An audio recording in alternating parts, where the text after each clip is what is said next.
Pakistan has conveyed a proposal from the United States to Iran aimed at de-escalating the ongoing conflict in the Gulf. According to a senior Iranian official who spoke to Reuters on condition of anonymity, the official said that either Pakistan or Turkey could serve as venues for potential talks, signaling a possible opening for diplomacy despite Tehran's public stance rejecting negotiations with the administration of US President Donald Trump. Details of the proposal were not disclosed, and it remains unclear whether it matches a reported 15-point US plan. However, Israeli cabinet sources told Reuters that their security cabinet had been briefed on proposal that includes removing Iran's stocks of highly enriched uranium, halting enrichment activities, limiting its ballistic missile program, and ending support for regional allies. Iran's ambassador to Pakistan, Reza Amiri Moghadam, said no direct or indirect negotiations have taken place between Washington and Tehran so far, adding that friendly countries were engaging both sides in consultations to end what he described as illegitimate aggression. Meanwhile, Malaysian Prime Minister Anwar Ibrahim welcomed Pakistan's offer to host dialogue, calling it a timely and constructive initiative.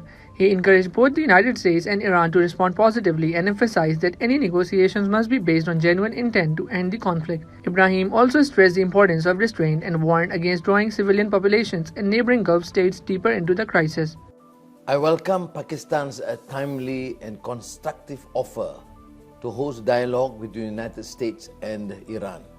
I commend Prime Minister Shehbaz Sharif and the leaders of other friendly nations for stepping forward at a moment of acute regional danger following the earlier commendable efforts of the leadership of Oman and other friendly countries.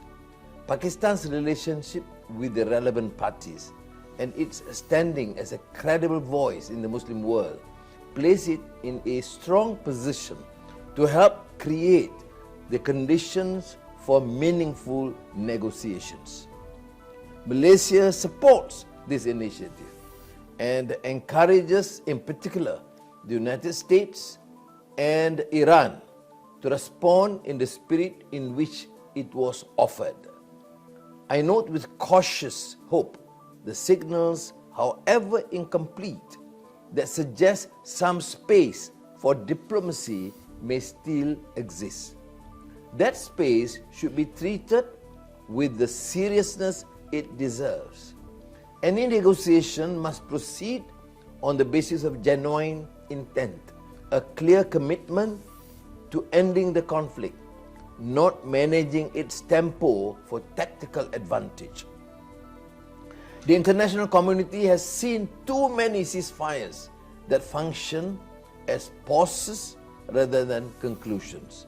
The region deserves something more durable.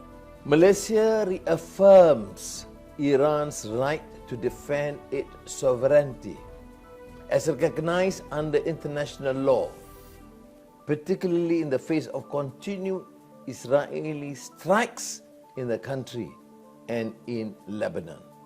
At the same time, we call on all parties to exercise maximum restraint and to ensure that civilian population and the infrastructure of neighboring states, namely the Gulf states, are not drawn further into a conflict they did not choose. The Gulf states, the region, and the world have much at stake, economically, socially, and in terms of long-term stability, and their peoples must not bear the consequences of decisions taken elsewhere. It is also a matter of concern that some of the strongest advocates of the rules-based international order appear to apply it unevenly.